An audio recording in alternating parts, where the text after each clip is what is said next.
একটু মনোযোগ দিলেন তাহলে এই সংক্ষেপ উত্তর আর বাসায় গিয়ে শিখতে হবে না, একবারে শেষ হবে। কেমন? একটু মনোযোগ দাও, এটা আমাদের দ্বিতীয় অধ্যায়ের সংক্ষেপে উত্তর। এখানে দেখা যায় একটু ক বিয়োগ 6 সমান 25 গাণিতিক বাক্যটি কি ধরনের বাক্য?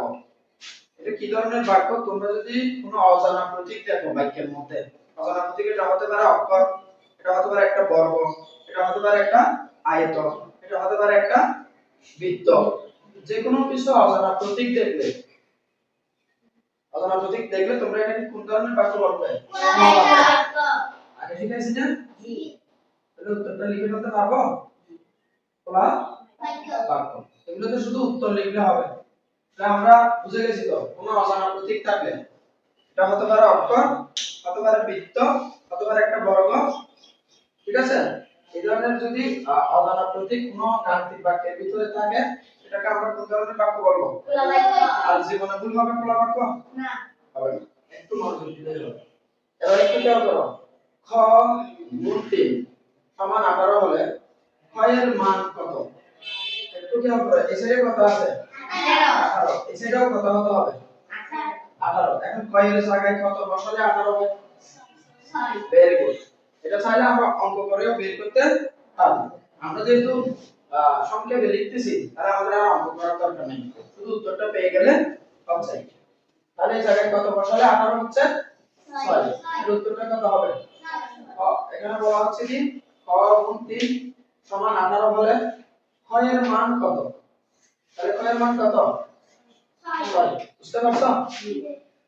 এবার সবাই একটু 3 নাম্বারটা একটু দেখো, ক টাকা কেজি দরে, এক কেজির দাম কত? ক টাকা। কয়টা অজানা সংখ্যা কি? এটা হতে পারে 10 টাকা, এটা হতে পারে 20 টাকা, হতে পারে 30 টাকা। তবে আমার কত টাকা দরকার নেই, আমি জানি যে কত? ক টাকা। ক টাকা কেজি দরে 6 কেজি গাজরের মূল্য কত? এক কেজির দাম আগে লিখবে সব সময়। এক কেজির দাম কত? ক টাকা। তাহলে ক এক কেজির দাম যত সেটাকে আমরা যত কেজি কিনে কত দিয়ে গুণ করি না? তাহলে ক গুণ কত? 6। এটাই হচ্ছে গাজরের মূল্য। বুঝতে পারছো এখন? এটা কি কয়ের সাথে গুণ করা যাবে? না, এটা একটা অজানা প্রতীক, তাহলে এইভাবে গুণ আকারে লিখে দেবে। ঠিক আছে? তাহলে এক কেজির দাম যত সেটা আগে লিখবে, যত কেজি কিনছে সেটা গুণ চিহ্ন দিয়ে লিখে দেবে। পারবে কিনা? এবার একটু 4 নম্বর দেখো সবাই, মনোযোগ দাও, এটা একটু আগেগুলো থেকে একটু ভিন্ন। ক টাকা দরে 3টি আম, ক টাকা দরে 3টি আম, মানে একটা আমের দাম কত? ক টাকা। এবং কিনছে কয়টা? 3টি আম। এবং খ টাকা দরে 8টি লিচুর মোট মূল্য কত? একটা লিচুর মূল্য কত? ক টাকা। এবং কিনছে কয়টা? 8টা।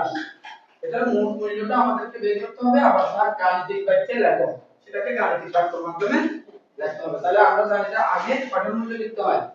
একটা আমের মূল্য। একটা আমের মূল্য কত? আম কয়টা কিনছে? 3টা। তাহলে আমের মূল্য বের হয়েছে? জি। তাহলে লিচুর মূল্য এখানের সাথে কি করতে হবে? যোগ করতে চাইলে লিচুর মূল্য যোগ করতে হবে না? জি। তাহলে যোগ চিহ্ন দিলাম, কারণ লিচুর মূল্য এখানে যোগ করব, কারণ কি মোট মূল্য বের করতে বলেছে। মোট মূল্য যদি বের করতে বলে আমরা মোট মানে কি জানি? যোগ। তাহলে এবার লিচুর মূল্য বের করি। লিচুর একটা লিচুর মূল্য কত? ক টাকা। এরকম কয়টা লিচু কিনছে? 8টি। তাহলে 8 গুণ কি? 6 গুণ 8। বুঝতে পারছো? তাহলে আবার একটু বলি, একটা আমের মূল্য কত? আম কয়টা কিনেছে? 3টি। তাহলে 6 গুণ 3, এটা হচ্ছে আমের মূল্য। আর লিচু কিনছে কয়টা? 8টি। একটা মূল্য কত? খ টাকা। একটা মূল্য আগে লিখছি, একটা মূল্য কত? খ গুণ 8। কিন্তু মোট মূল্য বের করতে বলা হয়েছে না? এই যে মোট মূল্য, মোট করলে আমরা এটা কি করব? আবার এটা হচ্ছে আমের মূল্য, এটা লিচুর মূল্য, কোনটা কি করব? যোগ। কেন? মোট মূল্য বের করতে বলেছে। এবার ফার্স্ট নম্বরে একটু খেয়াল করো সবাই, গ ভাগ 6 সমান 3। এটা একটা কি ধরনের বাক্য? গাণিতিক বাক্য না খোলা বাক্য? কেমন বুঝছি? একটা অজানা প্রতীক আছে, ঠিক আছে? এটা একটা বৃত্ত হতে পারত। তাহলে গ ভাগ 6 আবার একটু খেয়াল করে বুঝা যাচ্ছে? গ ভাগ 6 সমান 3। খোলা বাক্যটি গ এর কোন মানের জন্য বাক্যটি সত্য হবে? এখানে কত বসালে বাক্যটি সত্য হবে? তোমার আগে দেখো ডান সাইডে কত আছে? 3।